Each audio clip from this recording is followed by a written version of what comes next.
Pues sobre violencia de género hablamos esta noche especialmente con el objetivo de mejorar precisamente en la prensa el tratamiento de la violencia de género, la violencia contra las mujeres. Y para eso tenemos una invitada especial, ya la anunciamos en el arranque de Acento Andaluz, periodista, profesora, investigadora María Sánchez Ramos. Buenas noches. Buenas noches, Muchísimas Fernando. gracias por acompañarnos en una semana tan señalada como el 8M. Y lo primero que quiero preguntarte, antes de hablar del libro, es ¿cómo vive María Sánchez el 8M? Desde la reivindicación, como no puede ser de otra manera. Desde la lucha y desde la conciencia de que tenemos que seguir luchando, concienciando y haciendo pedagogía feminista en los medios, en las calles y en la academia. ¿A ti te gusta que vayan los hombres a esas manifestaciones? Sí, detentando un rol secundario y que apoya. Decía Kelly Temple que los hombres tienen que tomar el espacio que ya tienen y hacerlo feminista. Pues exactamente esa diría que es la postura que yo espero de los hombres como mitad de la población del mundo a favor de la igualdad, que también es un tema, por supuesto, porque es un tema de seres humanos, realmente. Tratamiento ético de la violencia de género en los medios. ¿Libro o guía práctica que nace de las lagunas o defectos que habéis observado en los medios de comunicación? Es una manera, permíteme la expresión, ¿es un libro Pepito Grillo a lo mal que lo hacemos los medios? ¿Es un libro Pepito Grillo o es un libro lleno de herramientas útiles, tanto para periodistas en activo, tengan la edad que tengan o tengan el desempeño que tengan, y también para los jóvenes, para estudiantes de nuestras facultades de comunicación, que necesitan herramientas reales, concretas y efectivas para saber cómo abordar algo tan complejo como es el problema social que suponen las violencias contra las mujeres? Libro que comienza, por cierto, respondiendo una pregunta que me gustaría que compartieras con los andaluces y andaluzas que nos ven en estos momentos. ¿Qué son las violencias contra las mujeres y por qué hablas en plural? Hablamos de violencias contra las mujeres porque a nivel teórico se ha demostrado que es uno de los términos más pedagógicos, o violencias machistas. ¿Por qué? Porque es una cuestión estructural de violencia, de violación de derechos humanos, que se realiza desde los hombres hacia las mujeres y que tiene consecuencias múltiples.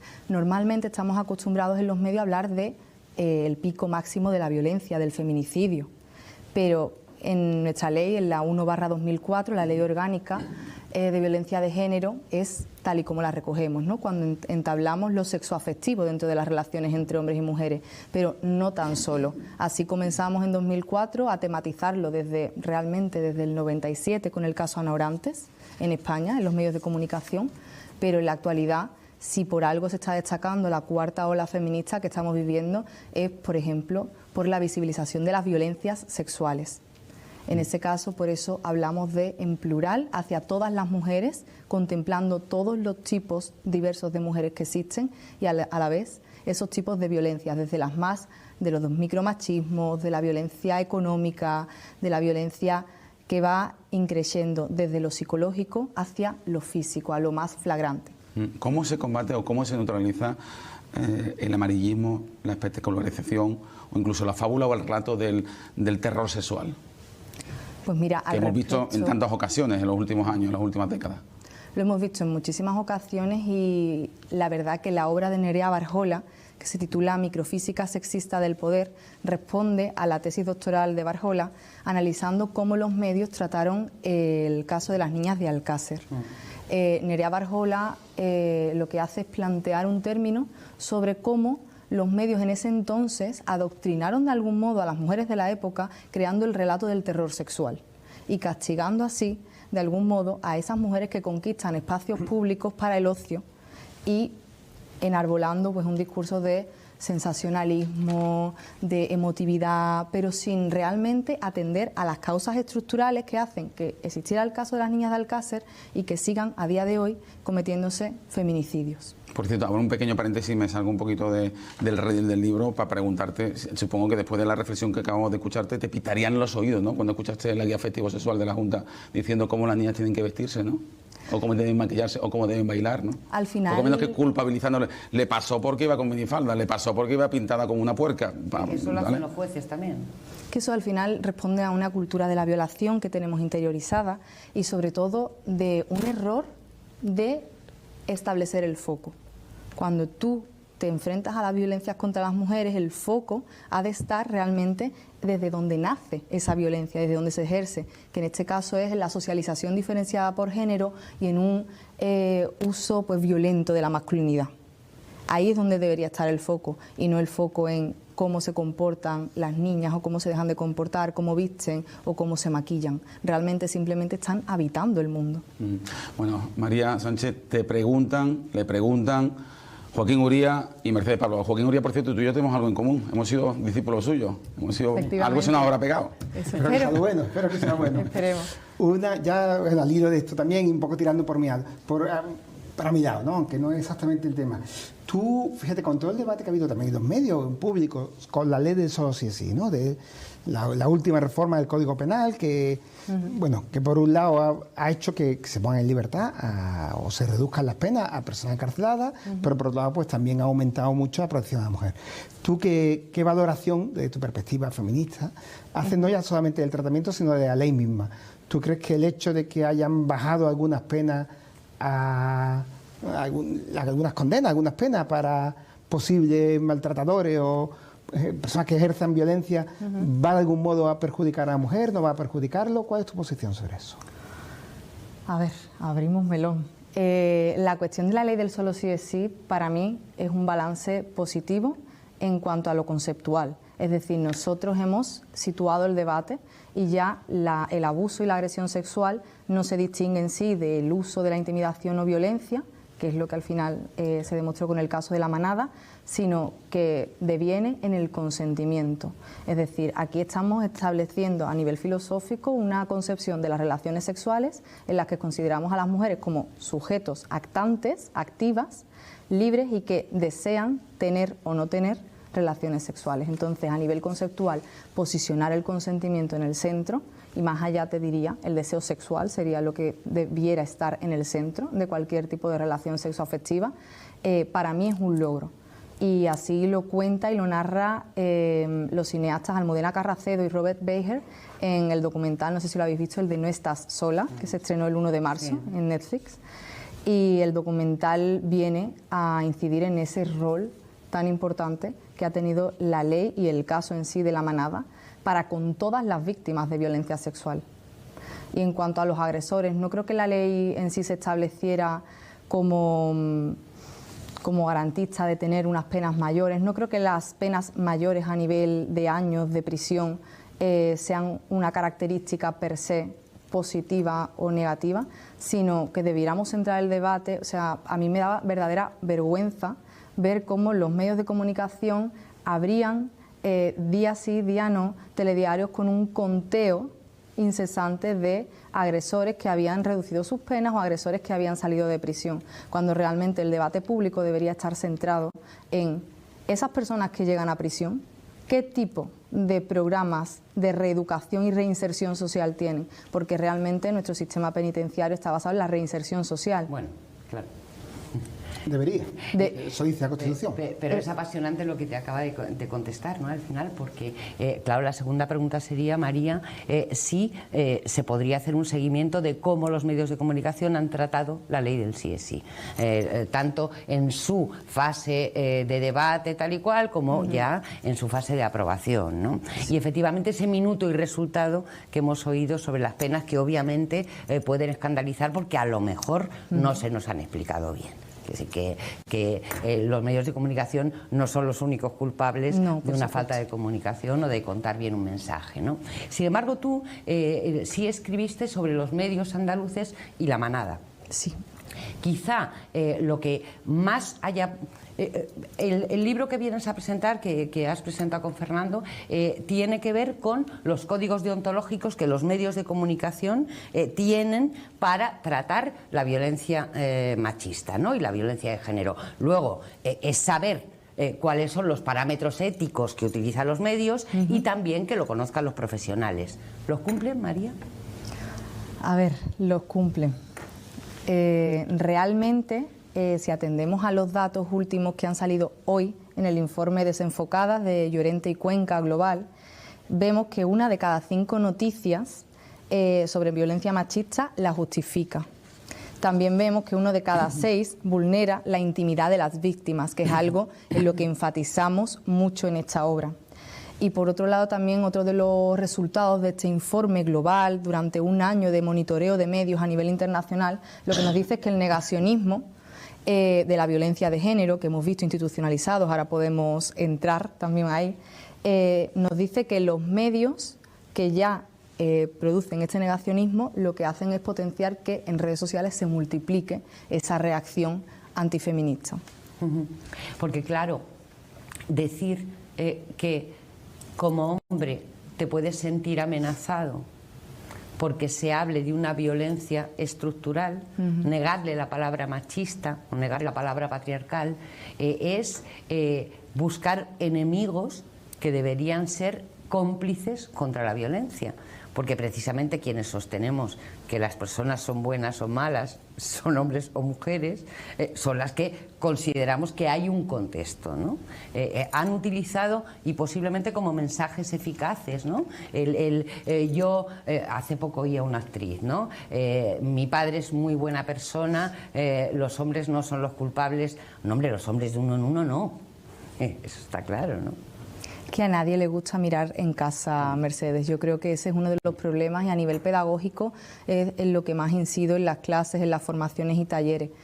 A nadie le gusta reconocerse como persona que puede ejercer violencia, pero realmente todas y todos bebemos de un sistema y de un patriarcado a nivel cultural que hemos heredado, y por eso los medios muchas veces reproducen sin quererlo unas dinámicas o unos constructos en el relato que lo que hacen es apuntalar ese sistema patriarcal. Entonces, con el caso de La Manada se vio bastante claro. Cambió un poco el discurso de la monstruosidad, en la que hablamos siempre de los agresores sexuales, son monstruos, porque así parece que los quitas del escenario de tu vida cotidiana con los que convives. Pero después también vimos el otro discurso por parte de su abogado, de Agustín Martínez Becerra, que bebió minutos y minutos en los medios durante aquella etapa, donde te decía que eran buenos hijos, que eran buenos vecinos. Entonces la cuestión es normalizar realmente que cualquier hombre, este discurso yo creo que es muy potente y hay que incluirlo en los medios, que cualquier hombre realmente puede ejercer violencia contra las mujeres. Da igual su formación, su nivel formativo, su clase social, su raza, o el trabajo que detenta, ya seas presentador o ya seas barrendero, me da igual. Verías la obra de teatro La Jauría, ¿no? Sí. Basada, espectacular, basada solamente en la sentencia y todo el proceso del juicio, ¿no? El espectador, cuando sale de la sala, tiene la sensación que ellos no saben de que son culpables, ¿no? Efectivamente. Un poco la sensación de, pero si nosotros no le hemos pegado. Pero, ¿y tú no crees también que hay también ejemplos positivos? Quiero decir, porque la situación está muy mal. Que, por ejemplo, yo estos días, ¿no? con lo que ha pasado con Dani Alves. Yo no sé, tú eres la experta, pero te da la impresión de que el tratamiento mediático pues refleja una mejoría. Quiero decir, no se ha dudado de la versión de la víctima, no se han publicado, o muy poco, no se han publicado, como otros casos, la vida privada de esta mujer, qué hace, qué es lo que no hace, y estando los dos en una situación en la que no había ningún testigo. Yo creo que en general la mayoría de la sociedad ha asumido que es posible que haya violencia, incluso aunque una muchacha un día quiera entrar a un cuarto de baño con un señor, pues eso no implica que dentro no haya un momento que tú digas que no quieres hacer algo. ¿No crees que estamos mejorando? Que sí, que, hombre, que la situación es muy negativa, pero que hay casos también que se pueden presentar en positivo, ¿no? Sí, por supuesto. De hecho, hay muchísimas compañeras que hacen un periodismo excepcional con perspectiva de género en este país. De hecho, el libro de Violadas o Muertas de Isabel Valdés, que abordaba el caso de La Manada, y lo que tú estás referenciando, yo creo que se debe a dos factores. En primer lugar, que los periodistas y las periodistas nos estamos formando. Estamos adquiriendo esas herramientas para narrar con perspectiva de género, porque no nos viene dado, y desde luego la sensibilidad que tú puedas tener con un tema no te aporta realmente el bagaje que tú necesitas, porque es que es una especialización. Eso de un lado. Y de otro, la sociedad. El empuje que ha cobrado el movimiento feminista hasta llegar a la ciudadanía a nivel masivo en esta cuarta ola, gracias también a las redes sociales, que tienen muchos males, pero también ese lado súper positivo, y la propia ciudadanía demandando a los medios que informen y narren bien sobre la realidad social y sobre esta violación de derechos humanos. Por ejemplo, con el, oye, es que no aparece una mujer muerta, que son asesinadas. Entonces, que la propia ciudadanía ya quiera corregir a nivel los titulares, yo creo que ya es un factor positivo. Y yo quiero creer que no viviremos en televisión pues más tratamientos como por ejemplo el que recibió Diana Kerr, ¿no? De dar la exclusiva de la ropa que llevaba puesta el día de su asesinato. Entonces entiendo que sí, que hay un avance y que remamos a favor de él, pero a la vez vivimos un momento complejo de refundación del patriarcado, lo llama Miguel Lorente Acosta en su último libro. Entonces creo que tenemos que remar con... Y en todo este sentido, María, una frase tuya, el textual: me preocupa el calado de la desinformación y los bulos machistas. ¿Cómo se combaten las fakes?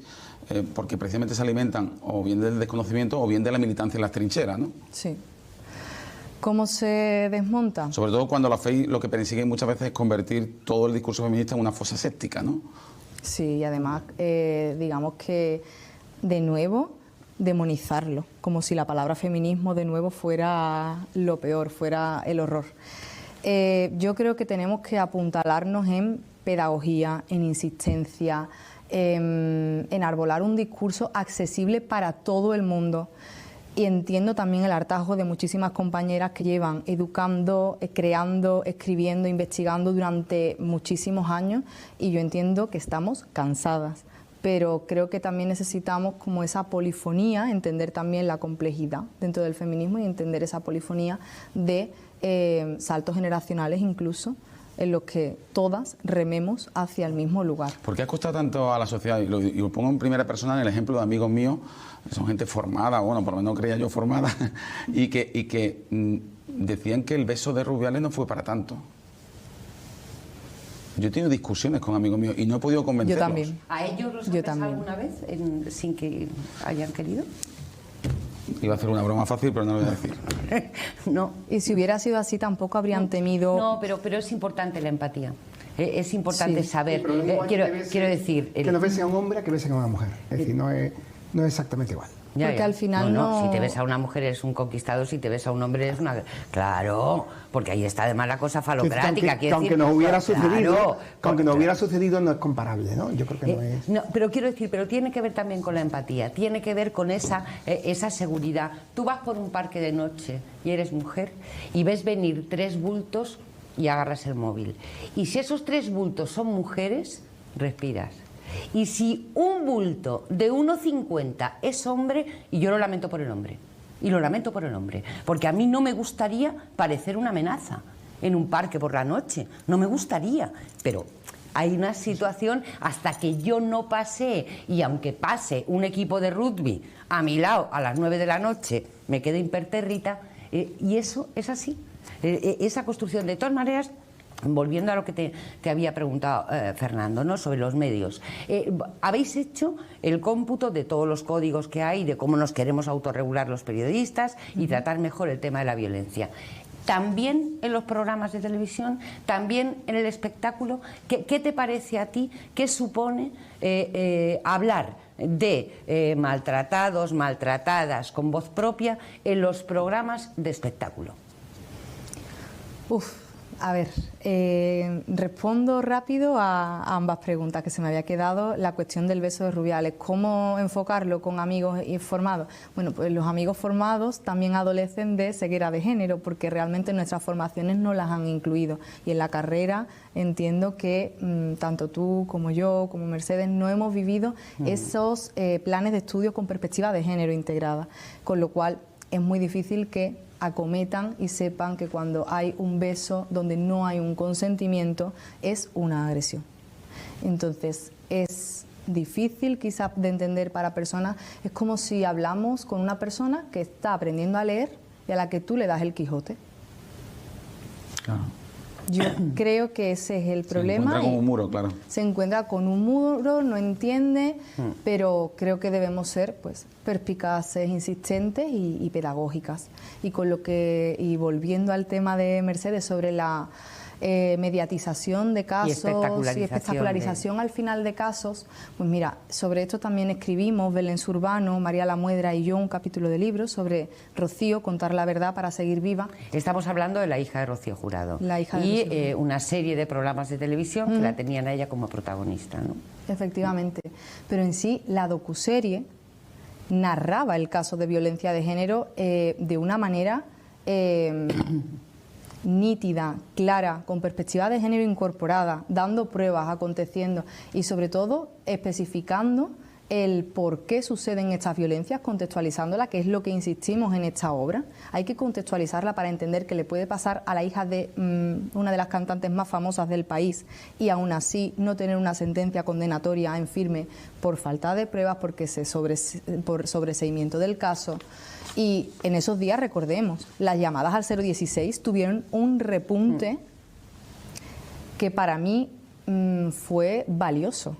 Ahora, si bien, ¿qué ocurre? Que esa docuserie insertada dentro de una dinámica de popularización... Y con el programa después, opinando entonces, todo ahí eso en esa órbita es donde se perdió un poco el discurso. Después también no podemos olvidar las redes sociales y la polarización, donde al final tuvimos como pues, marea fucsia y marea azul, creo recordar que eran los movimientos en torno a ¿estás a favor de Rocío Carrasco o de la otra pareja del acusado? Vamos, del acusado condenado por la televisión, ¿no? Porque hay otro, yo no sé cómo aparecen en los códigos y cómo lo habéis estudiado vosotros, ¿no? Pero hay una resistencia que a mí me preocupa y además alguna vez, Joaquín, te lo he oído decir a ti, ¿no? Que como si quisiéramos ir contra la presunción de inocencia. Hay que proteger la presunción de inocencia, porque la presunción de inocencia también protege a la víctima. También protege a la víctima. O sea, obviamente, por eso yo reconozco que esa espectacularización, de pronto mujeres, que habrá que hacerlo, mujeres que denuncian pero que no han ido a denunciar a un juzgado o a la policía, o la condena mediática de los hombres, creo que es contraproducente en la lucha contra la violencia. Yo no sé cómo... No, eso lo que puede hacer es que te quite credibilidad, ¿no? Así que al final... ¿Te parece poco? Claro, que puede haber, yo creo que hay un problema de... Pero por otro lado también hay que mostrarlo. Yo no sé cómo resolvéis vosotros ese equilibrio. Es decir, por un lado, para tener credibilidad, una denuncia tiene que canalizarse por las vías legales, que no vale con denunciar en la tele. Por otro lado, las vías legales a menudo no te dan la respuesta adecuada que deberían darte. Entonces, yo no sé el equilibrio ese mediático, cómo veis vosotros todos estos movimientos, ¿no? Como el Me Too, que ahora en España ha sido lo de... Cuéntalo, y lo de la canción está Se acabó. Se acabó. Se acabó, ¿no? De María Jiménez. Efectivamente. ¿Tú cómo ves esa mezcla en ese movimiento, el sacar en público en las redes sociales pues situaciones que efectivamente no se han llevado a los tribunales, aunque las leyes españolas hoy día pues permiten perseguir prácticamente cualquier situación de violencia, incluso los piropos? Hay sentencias que hay condenas por violencia de género por piropos en la calle. Quiero decir que la ley permite mucho, ¿no? ¿Qué te parece a ti eso? Bueno, con respecto a lo último que decías con el tema del piropo, pues realmente porque hemos entrado a dinamitar esa cultura del piropo y entablarlo como pues como acoso sexual callejero. Claro. Entonces ahí está la cuestión de por qué se puede perseguir, pues porque al final estás haciendo comentarios que son acoso sexual hacia mujeres en su día a día, pero nosotras lo teníamos súper normalizado y naturalizado. Entonces esa es la cuestión, que ahora tomamos conciencia y tenemos palabras para denominar aquello que acontecía de seguido. Macarena Baena, periodista de F Feminista, de la agencia F, habla sobre cómo informar con respecto a la presunción de inocencia, y ella incide mucho, tiene unos hilos en Twitter, la verdad, muy didácticos para profesionales.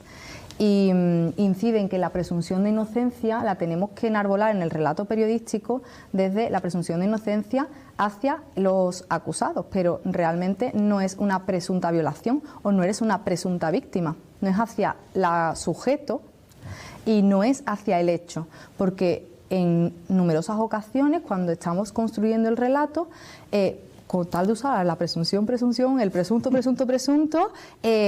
al final dejas ese atisbo a la duda, y eso es lo que se narra de manera magistral en el documental No estás sola, sobre cómo Agustín Martínez Becerra logró, entre tantos platos de televisión, sembrar la duda. Y esa duda ha sido histórica. Realmente personas como la periodista Cristina Fallarás, que en su cuenta que Meta, Instagram, ha cancelado precisamente por un mare magnum de denuncias que ha recibido, por publicar miles de testimonios de mujeres sobre agresiones sexuales. Yo creo que es poderoso, que responde a ese Me Too y a ese se acabó, saber que las mujeres se sienten amparadas para narrar su verdad y en este caso, bueno, con la protección de su identidad, claro, porque confiaban evidentemente en el trabajo y en la profesionalidad de Cristina Fallarás. Bueno, nos queda poco tiempo, María Sánchez. Me gustaría preguntarte una última cuestión antes de recordar que el jueves presentas el libro en Sevilla con Paloma Jara. Ahora hablamos de eso, pero quiero preguntarte si crees que en Andalucía hay una fotografía distinta al resto de España. Por esta singularidad que evidentemente yo no conozco en otros territorios, seguramente se me escape alguno. Lucrecia Hevia, estamos hablando de directoras, delegadas o directoras de informativo en Andalucía. Lucrecia Hevia, el diario.es. Isabel Morillo con Patricia Godino, las dos al frente del Correo de Andalucía. Isma León al frente del Español. Paloma Jara, Radio Nacional de España. Carmen Torres en Canal Sur Radio y Televisión. Eva Say, El País. Teresa López Pavón, El Mundo. Hay más de la mitad de directores, delegados o directores de informativos en Andalucía que son mujeres. Eso está favoreciendo, nos ha dado tiempo a ver si estamos recorriendo una senda más avanzada en el resto de España. Yo te diría que sí. La verdad es que cuando hacemos investigación sobre la presencia de las mujeres en el periodismo, que tratamos también en la obra Aquelarre, la emancipación de las mujeres en la cultura de masa, hablábamos Belén Zurbano y yo sobre la presencia de las mujeres en el periodismo. La investigación nos dice que hay una pseudofeminización del periodismo, es decir, mayoritariamente estamos en las aulas en más de la mitad de la proporción, en las redacciones también, pero cuando comienzas a escalar en esa escalera de poder y de dirección y de mando, parecen desaparecer. Entonces me parece que el caso andaluz, por ejemplo, es paradigmático para dar voz en la ejecución, en la dirección de proyectos informativos. Me parece esencial que estemos y, por supuesto, que estemos y que tengamos perspectivas feministas. Un camino, por cierto, que recorrió, que inició Mercedes de Pablo, que fue la primera mujer periodista directora de un medio de comunicación, fue Canal Sur Radio. De una cadena. Y hay que decirlo, fue Andalucía. Y seguramente fue la presión de muchas mujeres que desde las instituciones obligaron a la administración a meter a mujeres. Es decir, yo podría ser la más lista de Eurasia, pero que no es el caso. Pero sin muchas mujeres que empezaron con el 25% y luego con la paridad seguramente no habría ocurrido. Afortunadamente se ha normalizado y, como acaba de decir Fernando, en un oficio también nos llama cuando las cosas se ponen difíciles, pero bueno, estamos dispuestas, ¿verdad? Bueno, aquí hay mucha sabiduría, en este relato, en esta lista. Bueno, el jueves 7 a las 7:30 de la tarde en la Casa Tomada de Sevilla. Paloma Jara te presenta a ti y tú presentas el libro. ¿Qué mensaje lanzarías, un último mensaje a todos los andaluces que te ven ahora por las 36 televisiones que tiene 7 TV repartidas por las 8 provincias? ¿Por qué deben comprar, por qué deben leerse este libro? Deben leer este libro simplemente porque las violencias contra las mujeres es un problema social que nos ocupa a todos, del que todos y todas hablamos en nuestro día a día, pero sobre el que no nos hemos detenido lo suficiente a formarnos y a reflexionar. Si nos interesa realmente, tenemos que tener herramientas útiles, fáciles y claras para repasar cómo hemos cambiado desde los 90 hasta hoy al narrar y enfrentar este reto democrático que es de todas y es de todos.